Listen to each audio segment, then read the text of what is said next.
Today I'm working on the Barnstar Sampler quilt and I am on block number 17. I have block 17 all laid out, and you can see this block is only this little section here, these two columns, and then it moves on to 18. So block 17 will go together really fast.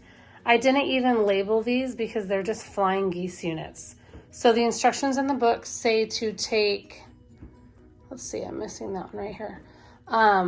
The instructions in the book say to refer to page 75. Let's see right here, 75. And then what you do is they want you to sew the left side of the flying geese on first. So I will just line that up right there. And I will sew corner to corner and then trim a 1/4 inch away, press it, come back to the machine, put my second side on, sew, trim, press it. And then these two will go together, these two will go together, together. So again, I'll just sit down at my machine. I'm just going to chain piece, so this should go really fast. And what else do I want to tell you? Oh, I kind of put that one in there. It doesn't matter how I did it. Okay, we'll just do this.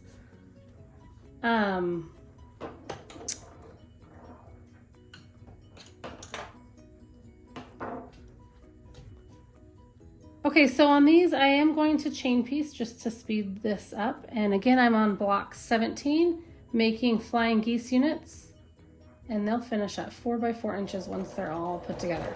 And I just use my diagonal seam tape on my machine here. This is like a washi tape. I've talked about it in one of my other videos, but or a couple other videos. But this diagonal seam tape just kind of makes things go faster. I don't have to mark the back of my blocks, because in the instructions, it does say you have to mark a line here, place these right sides together, and then sew on that diagonal. Well, instead of doing that, I just use my tape. So one thing I'll have to pay attention when I'm sewing these is I will need to pay attention to the fabric, because I am using 2 different fabrics. So you can see one has a light design on it and one is solid. So that's just something to pay attention to if you make these blocks and you decide to use different background fabrics. I guess I could have used all one fabric on these, but I didn't.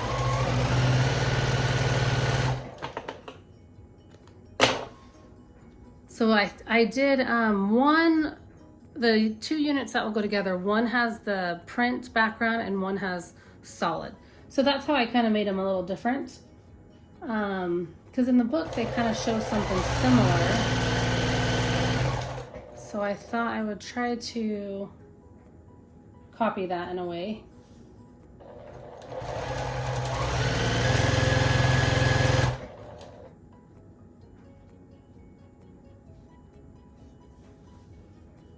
Can you guys hear my laundry going in the background? I am doing laundry today, trying to get some laundry done. Did a little bit of cleaning this morning, and now I'm just sewing on these blocks, trying to make progress and see this quilt all come together.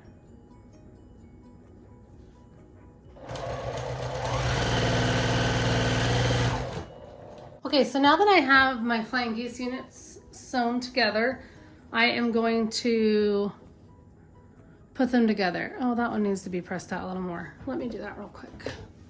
So in the book, you can see like this is a print background, and then this is still, I guess you could call it a print, but tone on tone, or I don't know. I feel like this is more of a background and this is like a print.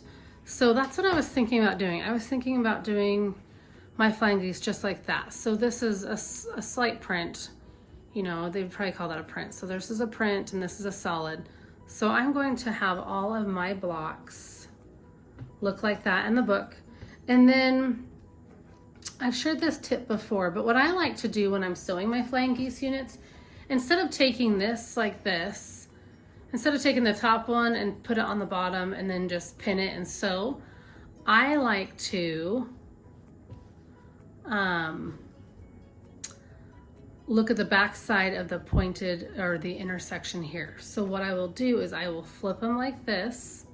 Put these, let me get these out of the way. Okay, so I will have these 2 here, and I will put them on top of one another, but instead of pinning on this side, I will flip it and pin on this side, because when I'm sewing, I want to make sure and sew on this right side of this intersection, this X here, so that I can keep my point. So that if I were to sew right where my fingernail is, I can flip it like this and I will still have my point on that flying geese. So that's what I'm going to do on all of these.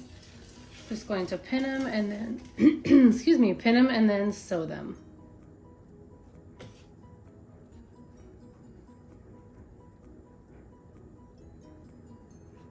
So on my flying geese units, I like to pin on both ends. And then I kind of stretch it and kind of ease that fabric out. And then I put a pin right in the center.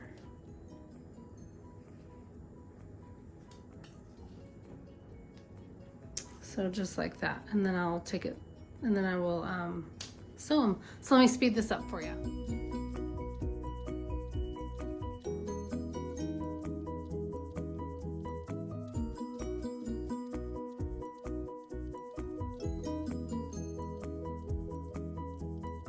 Block 17, these flying geese units. They each finish at 4 by 4 inches.